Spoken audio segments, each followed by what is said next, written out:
Hello everyone, welcome to Shivi Studyship. This is R.S. Sharma, Asian Indian History.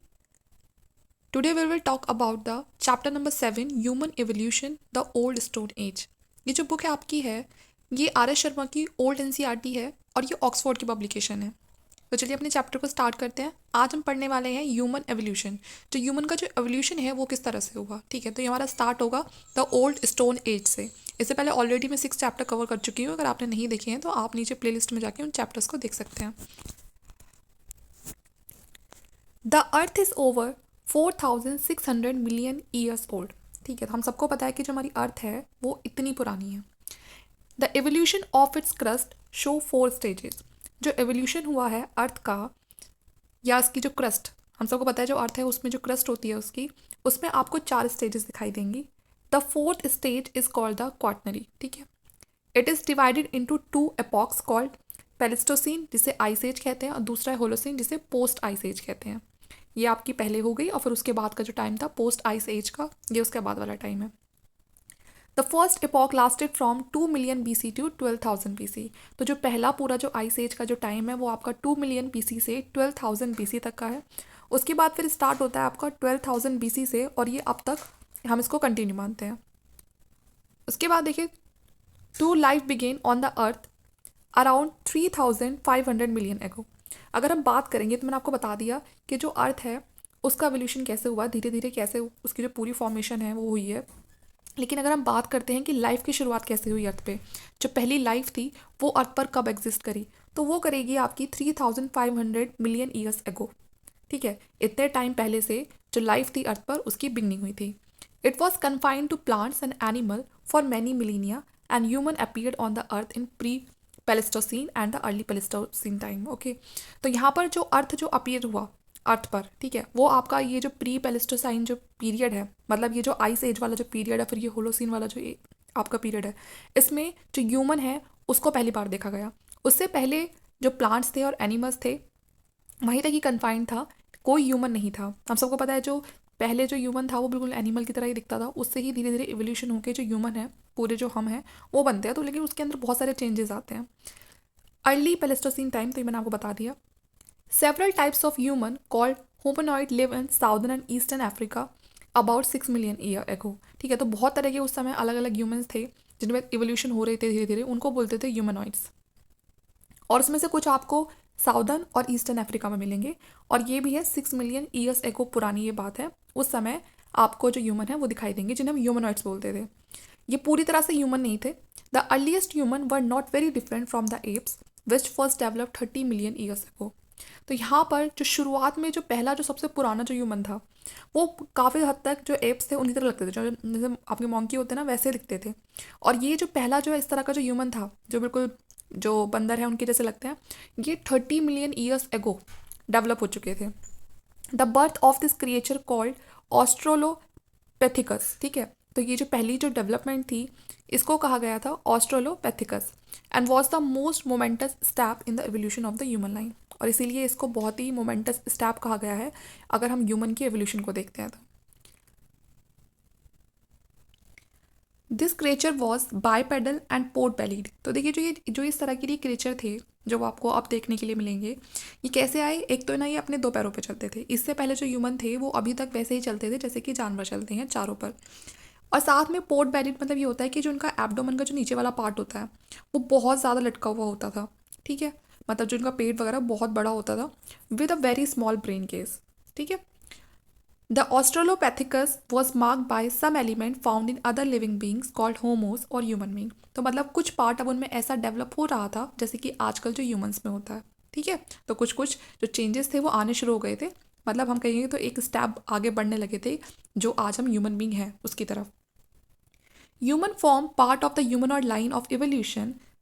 ऑस्ट्रोलोपेथिकस was the last of the pre human humanoid. मतलब जो इंसान था जो पूरी तरह से बनने लगा उससे जो पहली एक स्टेज थी वो हमारी यही स्टेज थी ऑस्ट्रोलोपेथिकस, ठीक है। इसी से बाद में पूरी तरह से जो ह्यूमन है वो अपनी फॉर्म लेने लगा। That is why this species is called proto human. इसीलिए इसको क्या कहा गया, प्रोटो ह्यूमन कहा गया, मतलब ह्यूमन से बनने वाली जस्ट उससे पहले वाली स्टेज, ओके। तो प्रोटो ह्यूमन। आगे देखते हैं।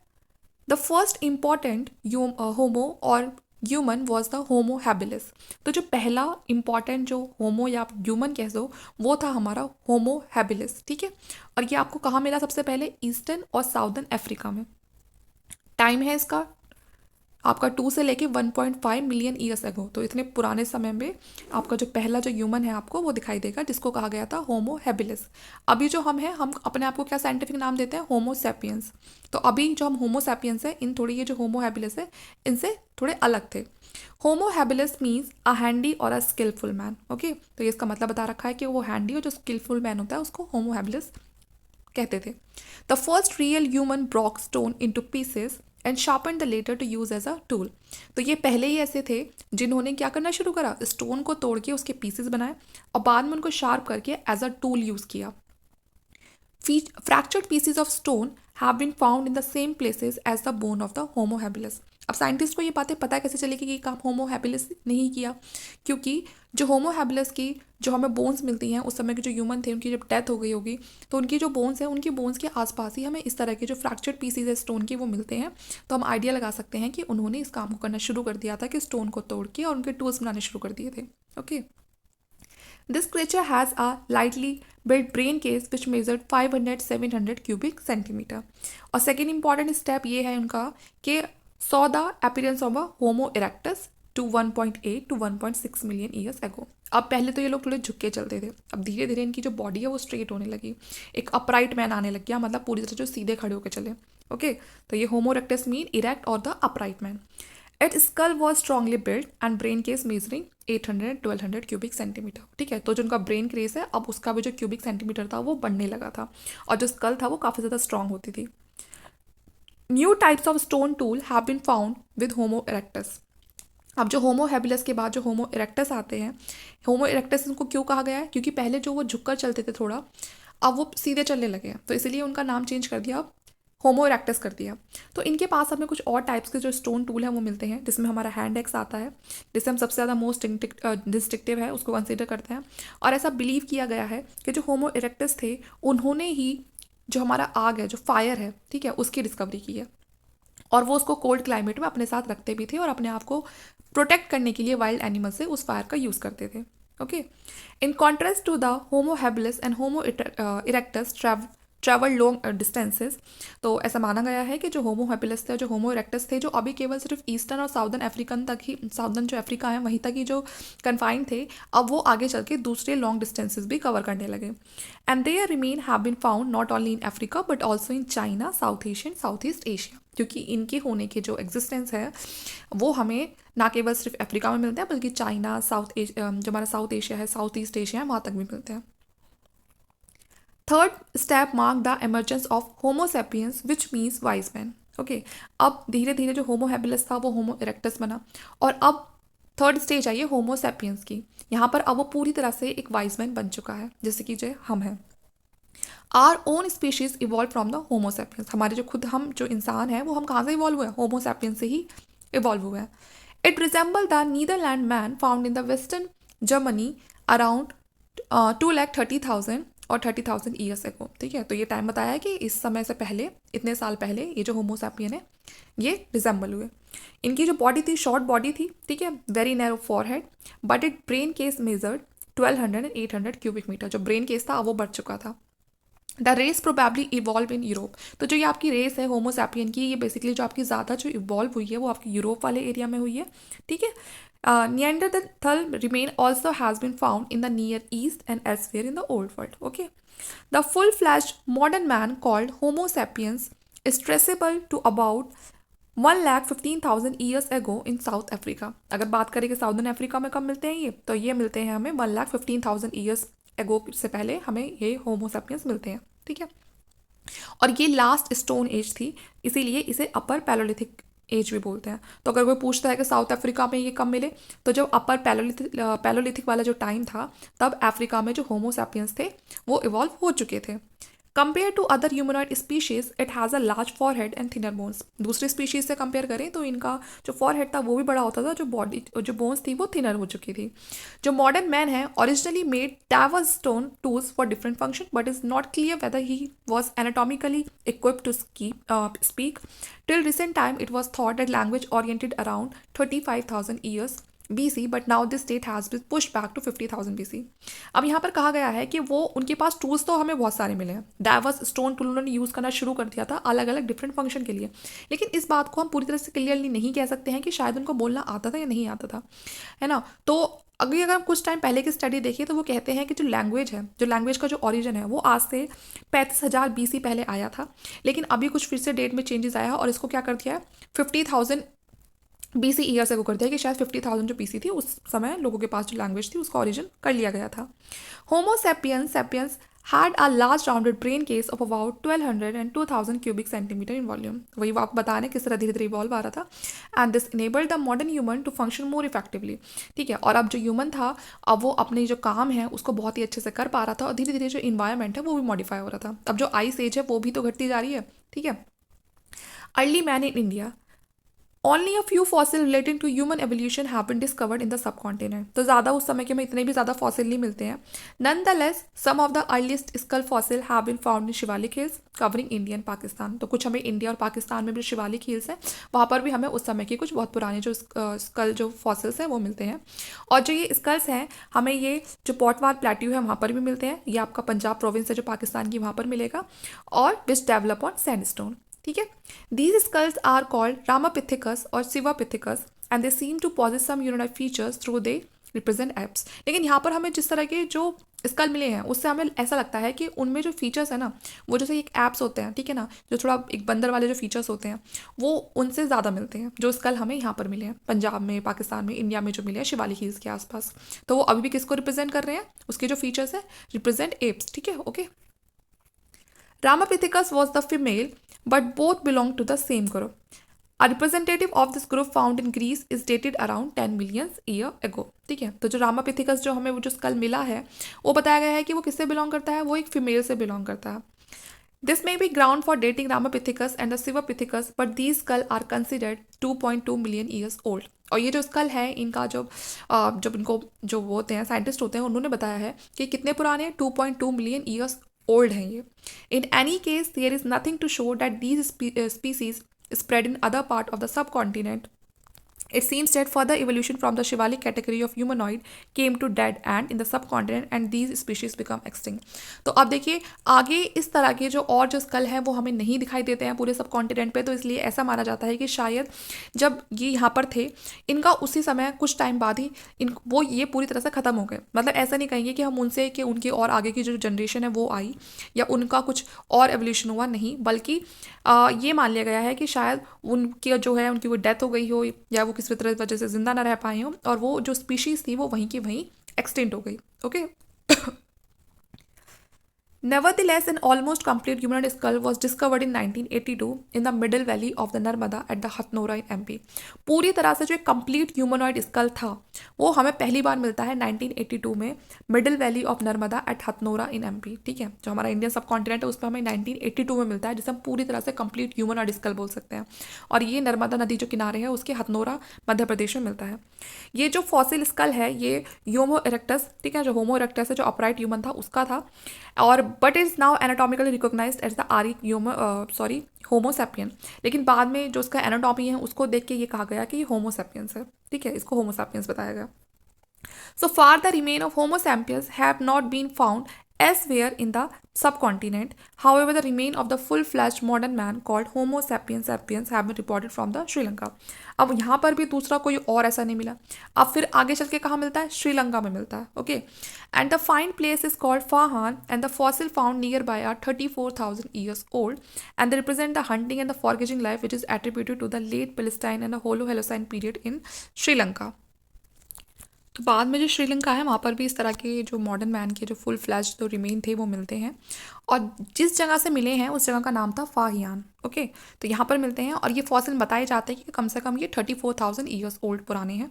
They represent the hunting and the foraging life which is attribute to the late Pleistocene and the early Holocene period. और ये बताते हैं कि ये जो जगह है और जिस तरह के जो होमोसैपियंस के जो फुल फ्लैश जो मॉडर्न मैन मिले हैं कि ये बिलोंग करते हैं कि हंटिंग को भी रिप्रेजेंट करते हैं उस समय की, और जो फॉरगेजिंग जो लाइफ है कि मतलब किस तरह से उन्होंने जो लाइफ थी उसको स्टार्ट कर दिया था, तो हमें उस समय के वो भी एविडेंस वहाँ पर मिलते हैं श्रीलंका में। ओके, जो वहाँ की जो फाहियान जो केव्स हैं वो सबसे अर्लीस्ट पैलोलिथिक साइट बताई जाती है इंडियन सब कॉन्टिनेंट पे। Okay, its artefact are about 31,000 years old and modern human are consider 34,000 years old. तो इसीलिए यहाँ पर जो भी आर्टिफैक्ट्स मिलते हैं वो भी कितने पुराने बताए जाते हैं, 31,000 ईयर्स ओल्ड पुराने बताए जाते हैं, और जो मॉडर्न मैन जो कंसिडर किया गया है वो किया गया है 34,000 ईयर्स ओल्ड पहले। ठीक है, कि मतलब जब जो मॉडर्न ह्यूमन था वो आ चुका था। In any case, it seems that the earliest modern human arrived in India from south because of the early coastal migration। जैसे कि मैंने आपको बताया पहले, सबसे पहले हमें जो ह्यूमन का जो अपीयर होना जो पता चलता है वो हमें पता चलता है कि वो जो ईस्टर्न या जो साउदर्न अफ्रीका है वहाँ पर। अब ऐसा कहा जाता है कि वहाँ से अफ्रीका से वो समुद्र के रास्ते होते होते वो जो इंडिया का जो साउदर्न है यहाँ पर आ गए, ये अफ्रीका है, और यहाँ से चल के वो यहाँ तक आ गए पानी के रास्ते। ओके, वाटर रूट लेके अपना आ गए, और यहाँ से फिर साउथ से फिर धीरे धीरे इंडिया में वो जो ह्यूमन है उनको देखा गया। तो उस तरह से बताते हैं कि वो नॉर्थ से नहीं आए हैं बल्कि वो साउथ से आए हैं। अब फेजेस देख लेते हैं। पैलोलिथिक एज क्या है। पैलोलिथिक एज जो इंडिया में है उसको 3 फेजेस में डिवाइड किया हुआ है, और ये डिवाइड किया हुआ है कि किस तरह के टाइप्स ऑफ स्टोन जो टूल्स थे वो लोग यूज़ करते थे, और साथ में जो क्लाइमेटिक चेंज थे उनका नेचर कैसा था, धीरे धीरे किस तरह से क्लाइमेट चेंज होता है, और धीरे धीरे कैसे जो स्टोन टूल हैं उनके टाइप्स चेंज होते हैं। The first phase is called early और लोअर पैलोलिथिक। जो सबसे पहली जो फेज है उसे हम बोलते हैं अर्ली या फिर लोअर पैलोलिथिक, और जो सेकंड है उसको बोलते हैं मिडिल पैलोलिथिक, और जो थर्ड है फिर जो उसके बाद आती है लास्ट वाली उसको बोलते हैं अपर पैलोलिथिक। ओके, सबसे पुरानी लोअर पैलोलिथिक, फिर जो उसके बाद आई मिडिल पैलोलिथिक, और लास्ट वाली अपर palaeolithic. Until further and adequate information is available about Bori artifacts, the first phase may be placed broadly between 6 lakh and the 1,50,000 BC। तो ये जो बोरी जो आर्टिफैक्ट्स है ये एक जगह है जो महाराष्ट्र में है, वहाँ से जो भी आर्टिफैक्ट्स मिलते हैं उनको बताया है कि वो पहले फेज़ के हैं। ठीक है, मतलब वो लोअर फेज़ के जो सबसे अर्ली वाला फेज़ था।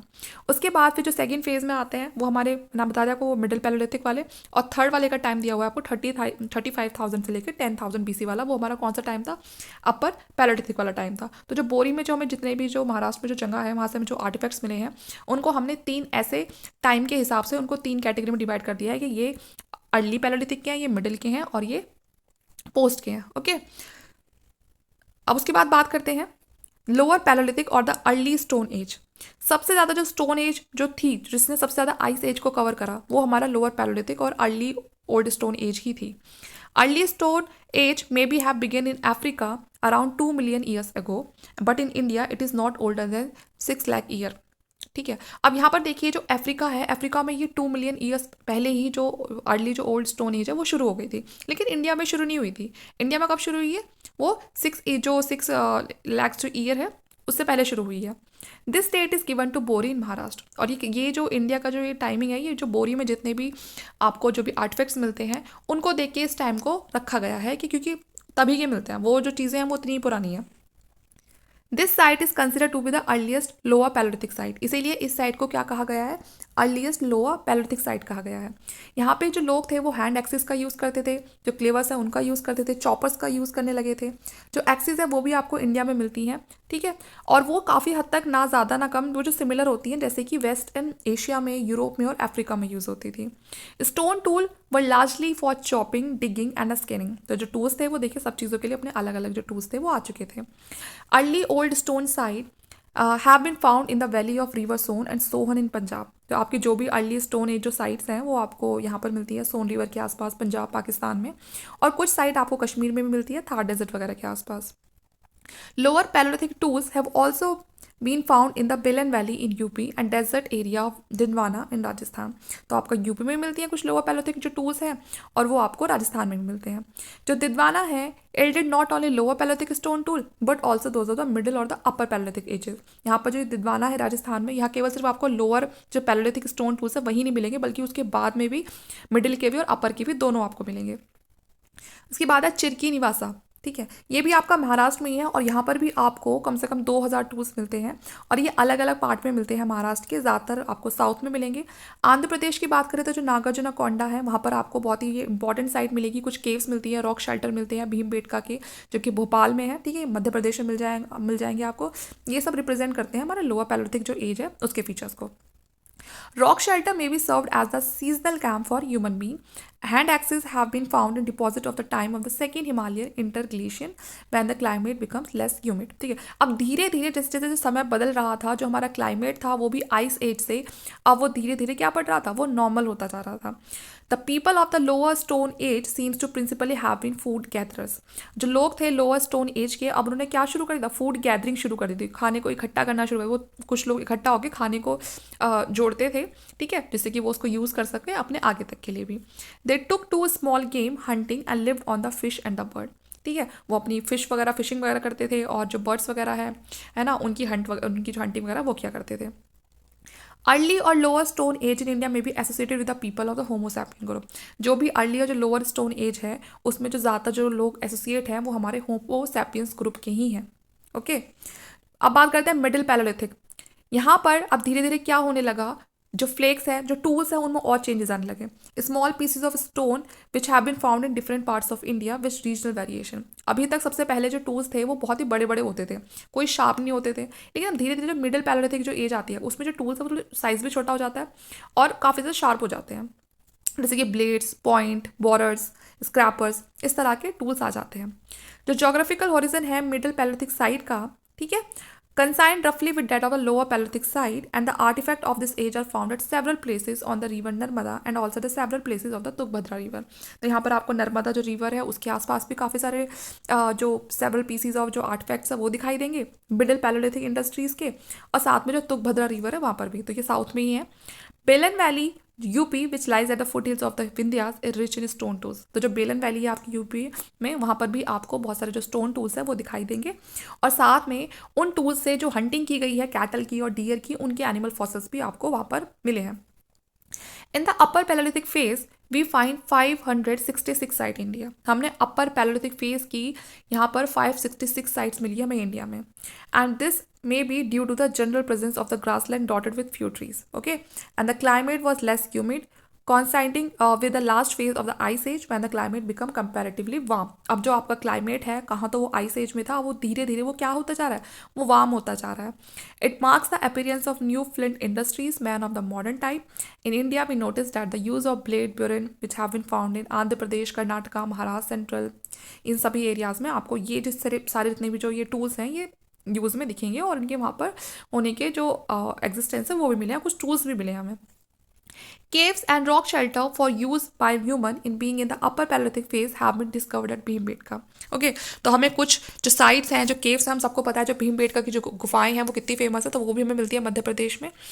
And upper palaeolithic assemble characterise by comparatively large flakes. मैंने आपको बताया, अगर हम शुरू की जो चीज़ें देखते हैं तो वहाँ पर हमें बड़े बड़े टूल्स मिलते हैं, लेकिन अब धीरे धीरे जो टूल्स हैं वो भी छोटे होने लगे हैं। ओके, अब बात करते हैं मीजोलिथिक की। तो जो अपर पैलोलिथिक एज है अब धीरे धीरे उसका एंड होता है और शुरुआत होती है हमारी जो मीजोलिथिक एज है उसकी। ओके, और इसके साथ साथ धीरे धीरे जो आइस एज है उसका भी एंड होने लगता है, क्योंकि अब जो आपका नेचर है वो क्या होने लगा है, जो क्लाइमेट है वो वार्म होने लगा है।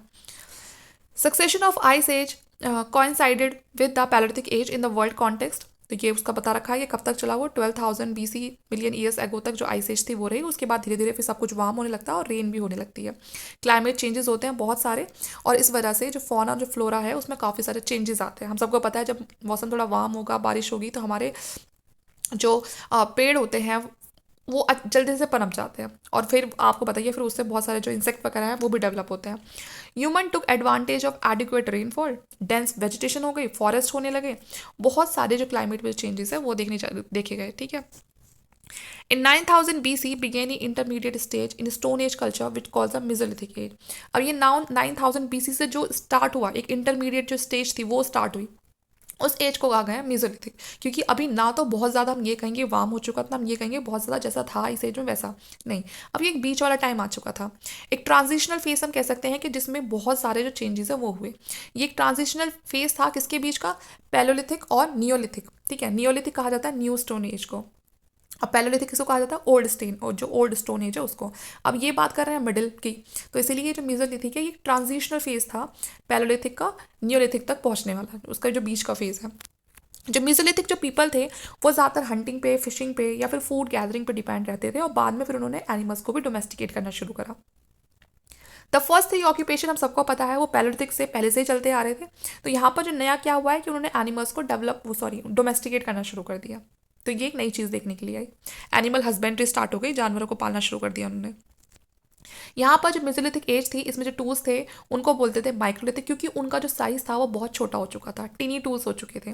और यहाँ पर जो मेसोलिथिक अगर साइट की बात करें तो आपको राजस्थान में मिलेंगी, यूपी में मिलेंगी, सेंट्रल ईस्टर्न इंडिया में मिलेंगी, और आपको रिवर कृष्णा तक भी देखने के लिए मिलेंगी। राजस्थान में जो बगोर है वहाँ पर आपको कुछ जो मतलब ये जो साइट्स वगैरह हैं वो भी देखने के लिए मिलती है, ठीक है।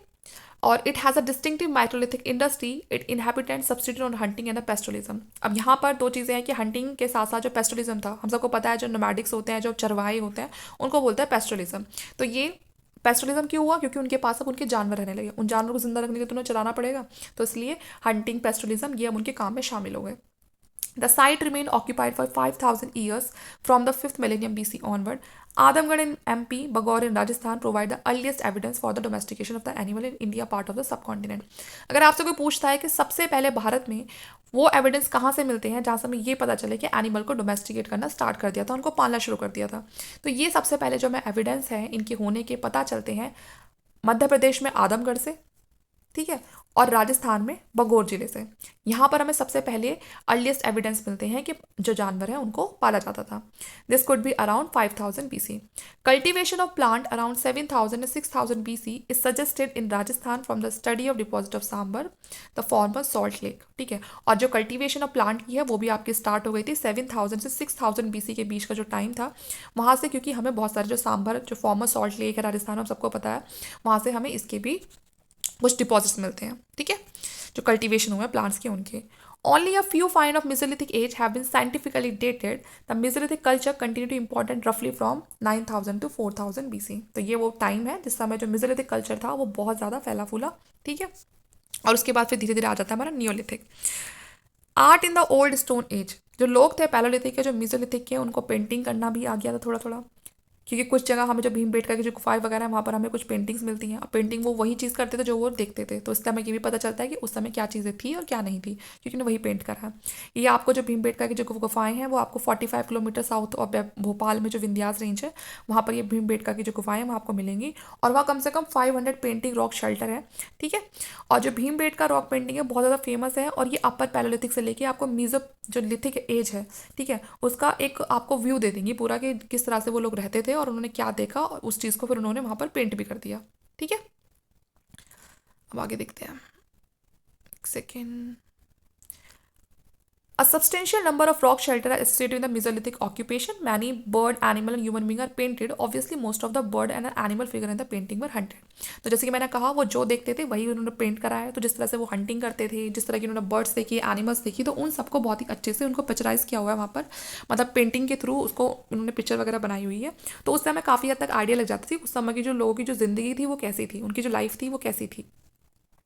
Why did the upper Paleolithic people practice art? It is argued that they did this for the sake of art. तो ऐसा क्वेश्चन ये कहा गया कि मतलब वो क्यों करते थे ऐसे प्रैक्टिस किया आर्ट वगैरह की। तो देखिए नॉर्मली जब वो जैसे कि बहुत ज़्यादा बारिश वगैरह होती थी तो वो उन शेल्टर्स में ही रुकते थे।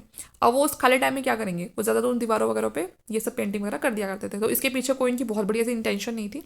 Suggest too much sophistication at very early stage in human history.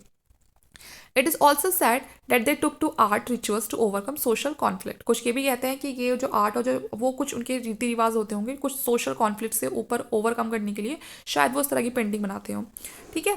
Complex social structure which suffer from the sharp social differentiation which hardly exists in the upper Paleolithic society.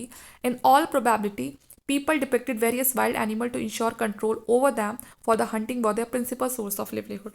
उनकी पेंटिंग से पता चलता है कि उनकी लाइफ में जो उनका उस समय जो लिवलीहुड था, जो उनका रोजमर्रा का जो जीवन चल रहा था वो उनका हंटिंग की वजह से चल रहा था, क्योंकि बहुत सारी पेंटिंग्स हमें वहाँ ऐसी मिलती है जिसमें ऐसा दिखाया हुआ है कि किसी एनिमल के साथ मतलब उसकी जो हंटिंग है उसका जो शिकार है वो कैसे किया जाता है। And we find some human male and the female figures animal of various type figures frequently. साथ में हमें इस तरह की जो female figures, human male figures, ये सब भी मिलती हैं, एनिमल्स की फिगर भी मिलती हैं। Animal painting ritual were realistic in the context of the hunting, ठीक है। And the Harappa constant animal painting become conventional and animal continue to be depicted in the Harappa seals. और बाद में ये देखिए जो ये सबसे ज़्यादा जो मिलती है वो यही मिलती है कि हंटिंग कैसे की जाए। और आगे चल के हमें पता भी है कि जो हड़प्पा जो सील्स हैं, जो हड़प्पा की भी जो हमें सील्स मिलती हैं, वहाँ पर भी एनिमल्स को ही उन सील्स पे बनाया गया था, डिपिक्ट किया गया था, ठीक है। अर्लीस्ट ह्यूमन ऑर्गेनाइजेशन देख लेते हैं। How were human organise socially. It is not clear whether they lived in a band और द प्री बैंड सोसाइटी। तो अभी कुछ क्लियर नहीं था उनके बारे में, किस तरह से वो रहते थे, ग्रुप्स में रहते थे या अलग रहते थे।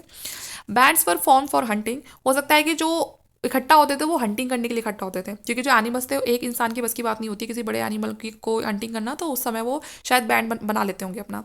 और मैक्सिमम नंबर ऑफ पर्सन कितने होते थे, 25 के आसपास। This could have been a form of alliance between various band for mutual aid. अपने सब अपने म्यूचुअल एड के लिए, अपने फायदे के लिए वो एक साथ मिलकर काम करते थे। कभी कभी जो काफ़ी बड़े जो ग्रुप है वो भी बन जाते थे और वो कम से कम 500 के आसपास जो लोग थे उसमें जुड़ जाते थे। Ritual could have been conducted to ratify such an alliance and eventually the band turned into an exogamous group called clan in the Neolithic phase। और कहा गया है कि शायद ऐसा करते करते कि पहले तो सिर्फ एक हंटिंग के लिए उनका ग्रुप बना, धीरे धीरे वो ग्रुप 500 लोग तक का भी बन गया, और उसके बाद शायद फिर ऐसा हुआ होगा कि वो पूरा ग्रुप एक क्लैन बन गया, ठीक है। उन्होंने अपना एक पूरा गांव सा बसा लेता है, इस तरह से बसा लिया, और वही चीज़ आगे चल के हमें न्यूलिथिक फेज में देखने के लिए मिलती है। देखिए उस पुराने समय में तो कोई नहीं जा सकता है देखने के लिए कि क्या हुआ क्या नहीं हुआ। हम सिर्फ इस तरह से सोच सकते हैं कि न्यूलिथिक फेज में अपने अपने क्लैन बनने लगे, तो क्लैन की शुरुआत कैसे हुई होगी, तो शायद इस तरह से शुरुआत हुई होगी उनकी। जो मेंबर ऑफ क्लैन था would always marry outside the clan. जितने भी जो मेंबर होते थे क्लैन की वो कभी भी अपने क्लैन में शादी नहीं करते थे, बल्कि वो अपने क्लैन से बाहर जाके ही शादी करते थे। But establish mutual aid with relationship in the upper Palaeolithic phase. लेकिन वो ऐसा नहीं था कि अपने क्लैन से बाहर जाके कर रहे हैं तो उनसे कोई दुश्मनी ले ली या ज़्यादा दोस्ती रख ली या अपने क्लैन में, नहीं, वो सब कुछ एक म्यूचुअल एड के साथ होता था। In the upper Palaeolithic phase member of the band share the fruit of hunting. तो वो जो भी अपर पैलेथिक फेज में जो भी वो बैंड बनाते थे, मेंबर्स जो सारे सारे जुड़ते थे, वो जिस भी चीज़ की हंटिंग करते थे या इकट्ठा करते थे, जो भी वो फूड गैदरिंग वगैरह करते थे, उन सबको बाद में वो शेयर भी करते थे अपने सब लोगों के साथ मिलके। और उस समय उनका यही काम होता था, उनका ऑक्यूपेशन ही यही था, कोई ऑफिस जाना ये सब नहीं था, बल्कि यही था। जो फॉर्मेशन थी बैंड की, जो ग्रुप ऑफ बैंड थे, may have been facilitated by the use of language which seems to be originated in the upper Paleolithic phase, and the communication maybe have played an important role in keeping the people together। धीरे धीरे उन सबकी अपनी खुद की, जैसे एक clan बन गया, उनकी अपनी खुद की एक लैंग्वेज बननी शुरू हो गई, और एक लैंग्वेज है उसका ओरिजिन स्टार्ट हो गया कि जब बहुत सारे ग्रुप में जो लोग हैं अगर वो रहेंगे तो अपनी बात को तो किस ना कुछ करके तो समझाएंगे ना। तो हो सकता है कि यहीं से उनका धीरे धीरे ओरिजिन स्टार्ट हो गया और लैंग्वेज का। ओके, ये मैंने आपको बता दिया, ये पूरी क्रोनोलॉजी है। एज ऑफ अर्थ ये आपकी 4600 मिलियन ईयर्स एगो शुरू हो गई थी बननी। पहली बार जो लाइफ है अर्थ पे कब एग्जिस्ट करी उसने, 3500 million years ago. 30 million years appearance of the earliest human, ठीक है, सबसे पहला जो ह्यूमन है वो आपका इतने साल पहले देखा गया। 6 मिलियन ईयर्स जो है वो आपको अपीयरेंस ऑफ ह्यूमनॉइड इन अर्थ, धीरे धीरे जो इंसान वाला जो रूप था वो धीरे धीरे आने लगा था। ये पूरा आपको ये क्रोनोलॉजी है वही दिखा रखी है, ठीक है। बाकी मैंने आपको ये चैप्टर में पूरा बता दिया है। तो यहाँ पर ये आपका चैप्टर खत्म हो जाता है, उसके बाद चैप्टर आएगा हमारा नियोलिथिक एज। तो यहाँ पर चैप्टर 7 कंप्लीट हो गया। आप चाहे तो वीडियो को दोबारा देख के इस चैप्टर को समझ सकते हैं, क्योंकि चैप्टर थोड़ा काफ़ी लंबा था ये। हो सकता है एक बार में समझ ना आए। तो यहाँ पर हमारा चैप्टर खत्म होता है। वीडियो अच्छी लगे तो प्लीज़ लाइक करना, शेयर करना और चैनल को सब्सक्राइब कर लेना। आगे और भी ऐसी वीडियोज़ आती रहेंगी। इस पूरी बुक को हमें कंप्लीट करना है, तो हमारे साथ जुड़े रहिएगा। Thank you.